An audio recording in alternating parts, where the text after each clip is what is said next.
Prime Minister breaks ground for a new community center. Senators debate the Parliamentary Registry Amendment Bill, and Rotary Bahamas once again lends a helping hand. Good evening, everyone. I'm Leah Cooper with your JCN News for this Monday, December 14th. Prime Minister Dr. Hubert Min is officially breaking ground for a community center and storm shelter in Central Pines, Abaco. In a short ceremony held this morning, the Prime Minister assures that the ongoing hard work to rebuild Abaco continues and that Island will come back stronger. The shelter is expected to be completed in early summer 2021 before the beginning of the next hurricane season. And while Dr. Minnis says that the center will serve the communities of Greater Abaco for meetings, conferences, seminars, religious functions, and cultural events, the center is not lacking when it comes to fulfilling its other duty as a hurricane shelter. The shelter is said to be able to accommodate 800 people during a hurricane or any disaster. The Prime Minister also noted that the government anticipates other shelters being constructed on Abaco and Grand Bahama.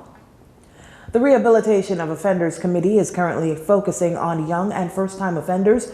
We learned this much from Paul Farquharson, chairman of the committee, after the committee had a brief meeting this morning. The committee is made up of 7 people and was launched last year, September. Mr. Farquharson encourages Bahamians who need this service to place an inquiry and apply to their committee. He assures that people in New Providence and the Family Islands can apply, and those residing on the Family Islands will not have to fly into the capital, but rather the committee will come to them. Minister of National Security Marvin Dames, who was also present for the meeting and made comments afterward, assures that the purpose of the Rehabilitation of Offenders Committee is to give persons a second chance. Currently, the committee is processing 25 applications for record expungement at various stages, but Mr. Farquharson says that a great number of people have made inquiries and he hopes that more people will apply.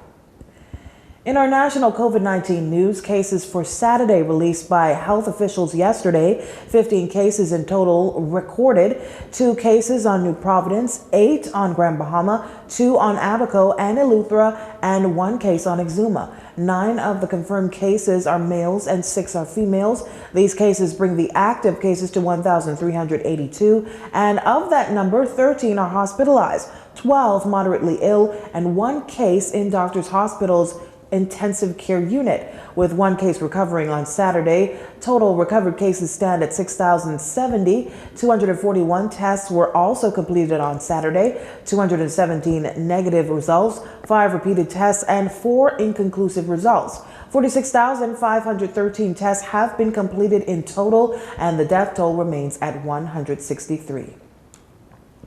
PLP Senator Michael Darville, in debating the Parliamentary Registry Amendment Bill, says he supports the idea of a continuous registry, adding that the advances of having such a register far outweigh the disadvantages.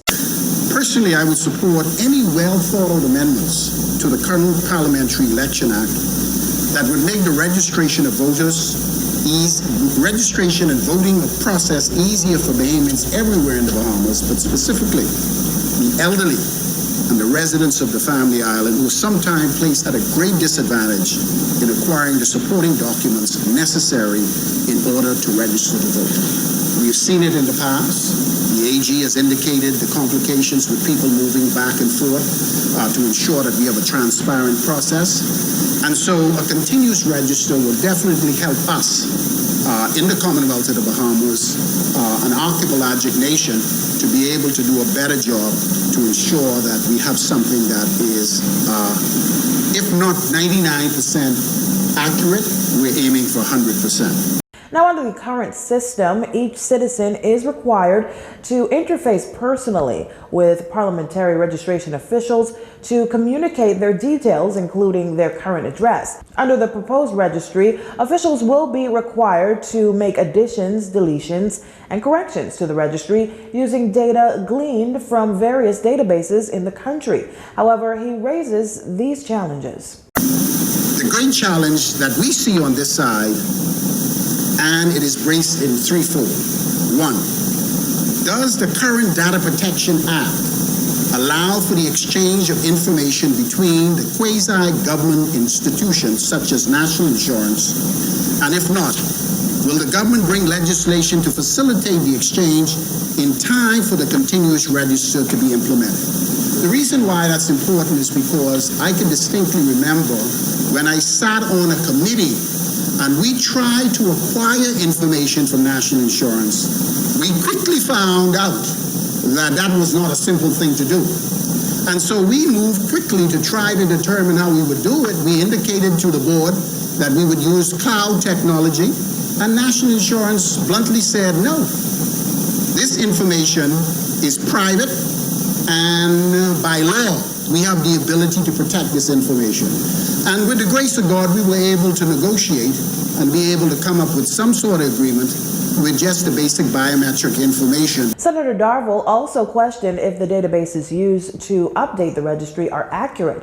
Thirdly, he asks how will the Parliamentary Registration Department manage the process of a change home address of individuals already on the register. He says this issue is further compounded due to hundreds of individuals being displaced due to Hurricane Dorian last year. The senator also raised the issue of an unpublished missing persons list for Grand Bahama and Abaco following the monster Category 5 storm. He says the amendments proposed speak specifically to deaths but not missing persons. He says in order for the opposition to do its part in the process, they need to know who those missing persons are. He says though he supports a continuous register, he has a problem with the way the bill was handled by the government, adding that the bill was laid in the lower chamber and debated 5 days later with little to no consultation. Now, on a point of order, Leader of Government Business in the Senate, Carl Bethel, says that wasn't the case. We started with the opposition. The opposition were invited in. They were taken through the intended legislative changes. It was fully explained to them by the Parliamentary Commissioner's office, and they expressed their view. There was also consultation with civil society organizations, and they expressed their view, and consultation, I believe, with the Bahamas Christian Council. Okay, so the point was everybody was on the same page in thinking this was desirable, except